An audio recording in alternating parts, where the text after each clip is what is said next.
I had been out and was auditioning for everything that they wanted me to audition for. And you get called into the network in which you're sitting in the waiting room, honestly, with 27 other actors, and they're literally figuring out who's going to be in what and who's going to be sent home.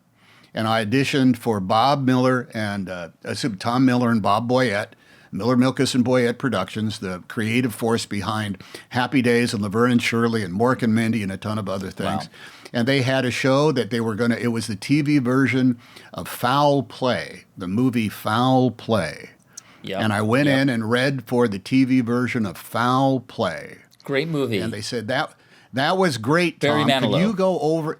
Can you go sit in that office right there, and we'll come talk to you in a second? And I said, okay. So I sat at some guy's desk at ABC in Century City, and Bob Boyette came in and he said, well, we don't want you for Foul Play. I said, okay. He said, we want you to do Bosom Buddies, which I had auditioned for. I said, okay.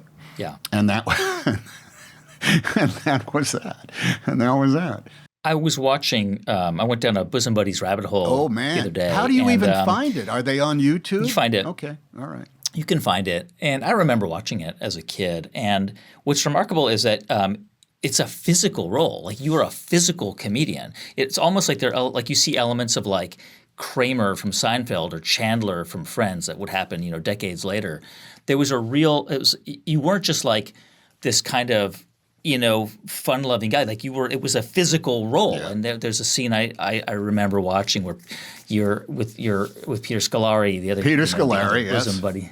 And you dare him to slap you, and then he slaps you, and you see, do that again, he keeps slapping you, and you're just standing there while he's slapping you, and then you sort of are kind of wrestling with him, and that was a. That was it. You probably remember what I'm talking about, right? Yeah, I do. Yeah.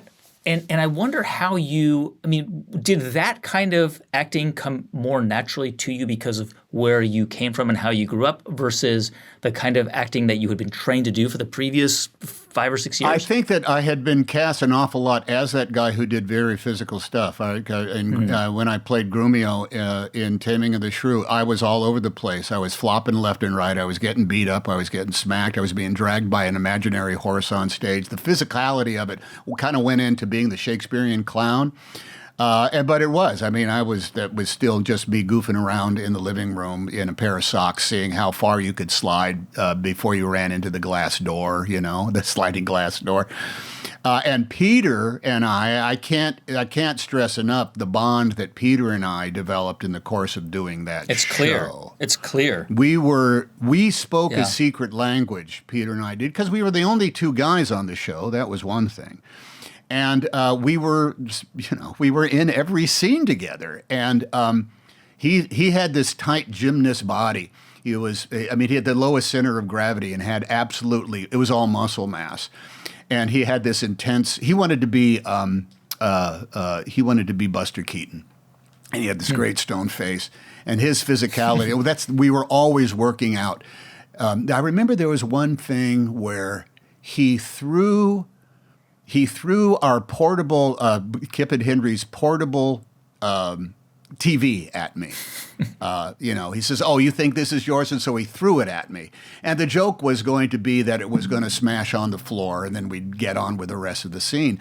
And what we did was it had a little handle on it. So I said, hey, can you throw that at me so maybe I could grab the handle in midair? And so we worked on it, right? And it wasn't in the script. And when we did it for the writers at the read-through, they stood up and applauded because we worked it out so that Peter he was a juggler, and so he had great spatial, dexterity. So he threw it at me so that the handle was right up, and I could reach over and grab the handle, and then just like I caught it in midair. Wow. And then he threw in this kind of look as like, hey, and I threw in this look of like, hey, and it became a different beat. And we kind of took on it that was our job, to find these little cracks in all these scenes that the writers wrote and just develop this other kind of stuff. And the physicality of it was we were extremely young, and, I have attention deficit disorder probably. It was always too caffeinated. But we were just trying to take it and like bulk up comedic scenes, so they wouldn't just be standing there saying 5, 6, 7, 8. And I can't.